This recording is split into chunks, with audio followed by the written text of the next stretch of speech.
1. What is the primary purpose of the FAFSA? A. To apply for student loans only. B. To determine eligibility for federal student aid. C. To submit academic transcripts to colleges. D. To calculate the student's GPA. 2. Which office of the U.S. Department of Education manages the FAFSA process? A. Office of Post-Secondary Education. B. Federal Student Aid, FSA. C. Office of Elementary and Secondary Education. D. Institute of Education Sciences. 3. When does the FAFSA application cycle traditionally open each year? A. August 1st. B. October 1st. C. January 1st. D. March 1st. 4. What is the Student Aid Index, SAI, formerly known as the Expected Family Contribution, EFC? A. A credit score used for federal loans. B. A measure of a student's financial need for aid. C. A ranking of colleges offering aid. D. The amount of federal aid automatically awarded. 5. Which of the following is not required to complete the FAFSA? A. Social Security number. B. Bank account balances. C. SAT or ACT scores. D. Federal tax information. 6. What is the main reason students should submit the FAFSA as early as possible? A. Early submission guarantees a scholarship. B. Some aid programs have limited funds and are awarded on a first-come basis. C. Colleges will deny late FAFSA filers automatically. D. Filing late increases loan interest rates. 7. Which of the following is a valid way to submit the FAFSA? A. Via paper form mailed to FSA. B. Online at fafsa.gov. C. Through the My Student Aid mobile app. D. All of the above. 8. What federal program uses FAFSA data to determine eligibility for need-based grants? B. Federal Work Study. C. Pell Grant. D. Plus Loan. 9. Which tax year information is used on the 2025-26 FAFSA? A. 2024 tax information. B. 2023 tax information. C. 2025 tax information. D. 2022 tax information. 10. What is the purpose of the IRS data retrieval tool within the FAFSA? A. To verify citizenship status. B. To import tax return information directly into the FAFSA. C. To calculate future tax liabilities. D. To apply for IRS student tax credits. 11. Which type of student aid does the FAFSA not determine eligibility for? A. Federal Pell Grant. B. Federal Direct Loans. C. Institutional Merit Scholarships. D. Federal Work Study. 12. A dependent student must report which financial information on the FAFSA? A. Only their own income and assets. B. Parents' income and assets, as well as their own. C. Only parental income. D. Only parental assets. 13. What happens if a FAFSA applicant provides incorrect information intentionally? A. Nothing, as errors are always excused. B. They may face fines, repayment of aid, or criminal charges. C. They automatically lose access to federal loans only. D. They will receive less aid but face no legal action. 14. Which of the following students is generally considered independent on the FAFSA? A. A 19-year-old living off campus. B. A student whose parents refuse to provide information. C. A 25-year-old graduate student. D. A freshman with part-time employment. 15. What is the primary role of the FAFSA submission summary, formerly SAR? A. To inform students of loan repayment plans. B. To confirm FAFSA data and show SAI results. C. To send admissions decisions. D. To explain federal tax laws.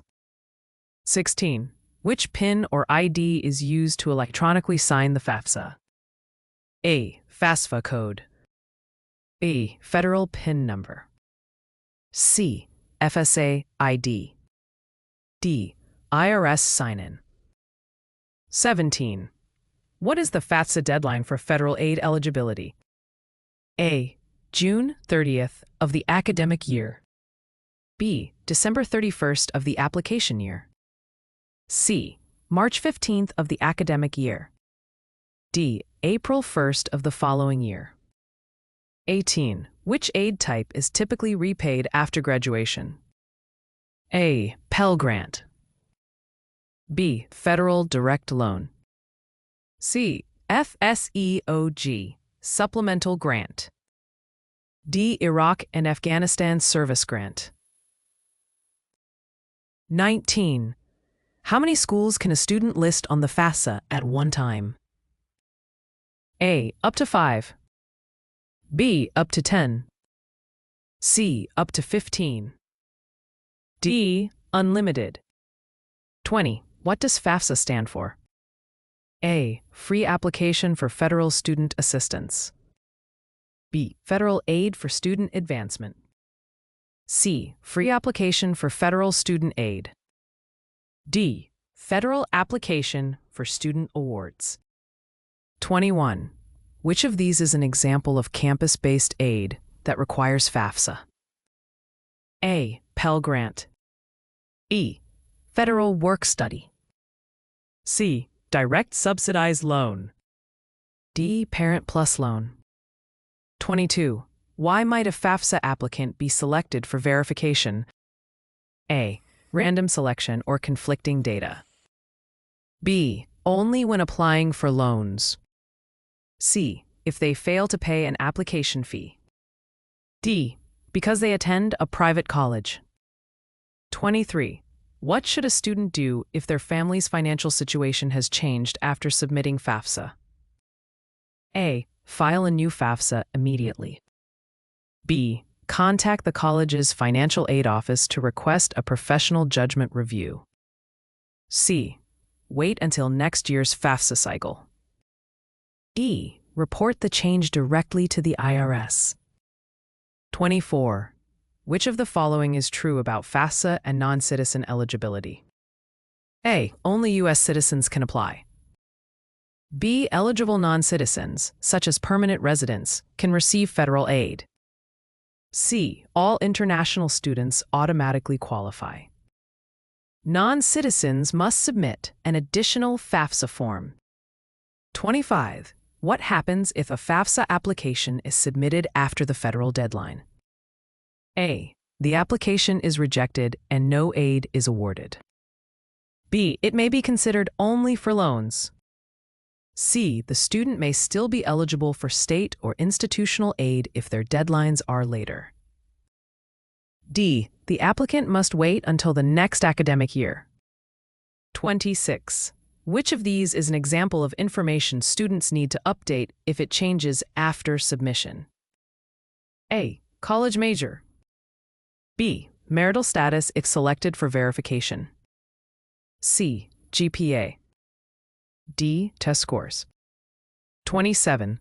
What does cost of attendance represent in the FAFSA process? A. The tuition fee only.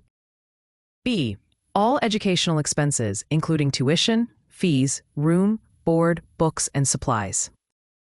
C. The student's projected income. D. The amount of aid a school offers.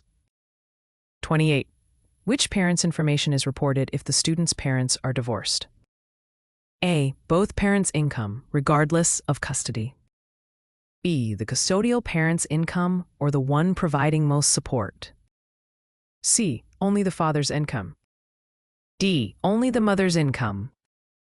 29. What is the difference between subsidized and unsubsidized federal loans as determined through FAFSA? A. Subsidized loans accrue interest while in school. Unsubsidized do not. B. Subsidized loans do not accrue interest while in school. Unsubsidized do. C. Both accrue interest starting after graduation. D. There's no difference. Artie, what is the correct next step after receiving the FAFSA submission summary? A. Submit another FAFSA for backup. E. Review and correct any errors if necessary. C. Send the summary to all colleges manually. D. Disregard it unless aid is denied. 31. What is the purpose of dependency override in FAFSA processing? A. To let students borrow more money. B. To allow a student with unusual circumstances to be considered independent. C. To eliminate parent income questions for all students. D. To speed up FAFSA review. 32. What is one consequence of missing a state's FAFSA deadline? A. The student may lose eligibility for certain state grants or scholarships. The FAFSA is automatically canceled. C. The federal Pell Grant is reduced. D. Interest rates on loans increase. 33. What document often contains the information needed to complete income sections on FAFSA? A. Birth certificate. E. Driver's license. C. IRS Form 1040. D. Letter of recommendation. 34. What type of aid is based solely on financial need determined by FAFSA? A. Pell Grant. E. National Merit Scholarship. C. Parent Plus Loan. D. Academic Achievement Award. 35. Which FAFSA question helps determine selective service compliance for male applicants before 2021? A. Military draft status. B. Tax filing status. C. Citizenship declaration. D. School enrollment status. 36. What is the FAFSA's role in obtaining state financial aid? A. FAFSA is never used by states. B. Some states use FAFSA data to award their own aid programs. C. FAFSA applies only to federal grants. D. FAFSA is only for loans.